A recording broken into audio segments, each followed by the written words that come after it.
जब जब दूसरों के हाथ में राज आया तो हिंदू को सताया, हिंदू के हाथ में राज आया तो दूसरी जाति को तो नहीं सताया। अभी भी हिंदू ही हिंदू को सताने लग गए दूसरों के इशारे से। कैसे शर्म की बात है। 6 करोड़ से ज्यादा भक्त है ऐसे एक संत जिनकी आयु 75 वर्ष है और उनके ऊपर एक ऐसा आरोप लगाकर उनको 1 साल तक जेल में रखा है, जिसकी मैक्सिमम सजा भी अगर होती है तो 3 साल है। ये कहाँ का न्याय है? और ये अन्याय नहीं तो क्या है? अगले कॉलर।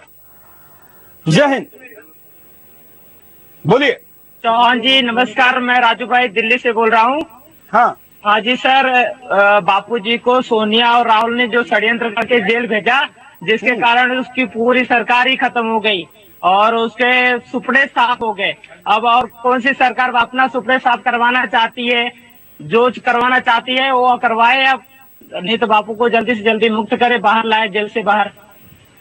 धन्यवाद। अगले कॉलर के पास चलते हैं। जय हिंद, बोलिए। हाँ जी, हेलो। हाँ, क्या कहना है आपको? हेलो, मैं जल्पा मित्रा बोल रही हूँ बॉस्टन अमेरिका से। हाँ, और हम लोग को दिक्कत ये आ रही है कि जब फरवरी में पुलिस को सारे डॉक्यूमेंट मिले कि लड़की बालिग है और फिर भी अभी अगस्त हो गया है, अभी तक उन्होंने डॉक्यूमेंट दिए नहीं। कोर्ट भी सख्ती से पुलिस वालों से ले नहीं लिया। ऐसा क्या दबाव है पुलिस पे कि वो दे ही नहीं पा रहे हैं उनको डॉक्यूमेंट कि बापूजी बाहर ना आए? पॉस्को अभी तक हट क्यों नहीं रहा है? क्या बापूजी के लिए पॉस्को बनाया गया है?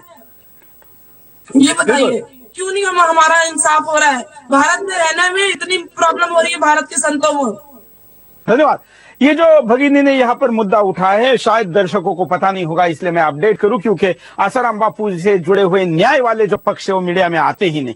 जिस लड़की ने आरोप लगाया, ये कहा गया कि वो नाबालिग है, उसकी उम्र पूरी 18 साल नहीं हो चुकी है, लेकिन जब ऐसे डॉक्यूमेंट फरवरी में ही सामने आ गए, जिसमें इंश्योरेंस के पेपर हो, जिसमें पहले में स्कूल का दाखिला हो, या उसने अब तक जिस कक्षा में वो पहुंची है, यहाँ तक आने के लिए जितना एज चाहिए उसको देखते हुए वो बालिग है, ऐसा आसाराम बापू जी के वकीलों का कहना, या वो डॉक्यूमेंट कहते हैं। उन डॉक्यूमेंट पर राज्य सरकार का पक्ष रखने के लिए जो समय दिया गया, तो फरवरी से लेकर अगस्त तक अभी तक किसी भी सरकार ने, जहां एफआईआर हुआ वहां या जहां पर कार्रवाई चल रही है उस राजस्थान में भी इस विषय पर कोई खुलासा नहीं हुआ है। क्यों? अगर यह साबित होता है कि उसकी उम्र क्या है, तो उनके ऊपर लगा हुआ जो कानून है जिसमें बेल का प्रावधान नहीं, ऐसा कहा जाता है, वो कानून ही अब हट सकता है और उससे बहुत बड़ी राहत उनको मिल सकती है। बड़ी चौंकाने वाली बात यह भी है कि अगर किसी को मेडिकल इमरजेंसी है तो उसके लिए सुनवाई का भी क्या तरीका होना चाहिए। न्याय व्यवस्था की अभी धज्जियां उड़ रही है इस पूरे प्रकरण में, क्योंकि अगर मेडिकल की जांच करवाने के लिए समय कितना दिया जाए? जब मेडिकल ग्राउंड के ऊपर अपील की गई है कोर्ट में, तो कोर्ट ने कितना टाइम लेना चाहिए? एक तो डेट पे डेट पड़ रही है, उसके बाद आपको पैनल का ही रिपोर्ट चाहिए था, तो जब ये एप्लीकेशन किया गया तब कोर्ट ने क्यों नहीं कहा? और फिर उसके बाद कोर्ट ने 1 महीने की तिथि उसको आगे बढ़ा दी। इसका मतलब अगर किसी को मेडिकल हेल्प की जरूरत है और आपकी कोर्ट की प्रोसीजर ढीले चल रही है, तो वो व्यक्ति तो उसमें मर जाएगा। ऐसी क्या स्थिति है कोर्ट की, जो कि अभी भी अंग्रेजों के जमाने में चल रही है?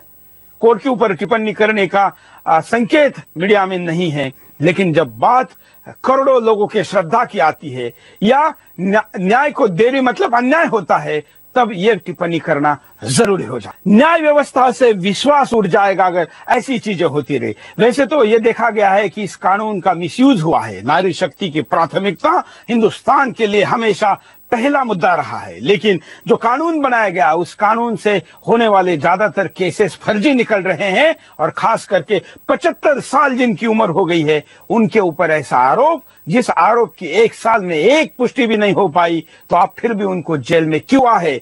छोटा नहीं है, 365 दिन है और एक दिन के 24 घंटे हैं, जिन्होंने अपने जीवन का एक एक क्षण देश को, समाज को, धर्म को दिया। उनके 365 दिन ना केवल अपने खराब किए हैं, बल्कि उनके करोड़ों भक्तों को उनसे दूर रखने का भी महापाप किया है। अगले। हाँ सर, मैं मोहाली से नरेश चौहान बोल रहा हूँ। बोलिए चौहान जी।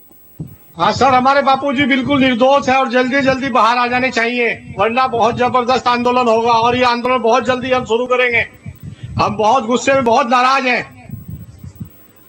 एक बात कहना चाहते हैं सरकार से, क्योंकि अभी तक सरकार हमारी नहीं सुन रही। 1 साल हो गया ना, नहीं सुना। पूरे साल से हम चुप बैठे हैं ना, अभी हमारा गुस्सा बाहर निकलेगा।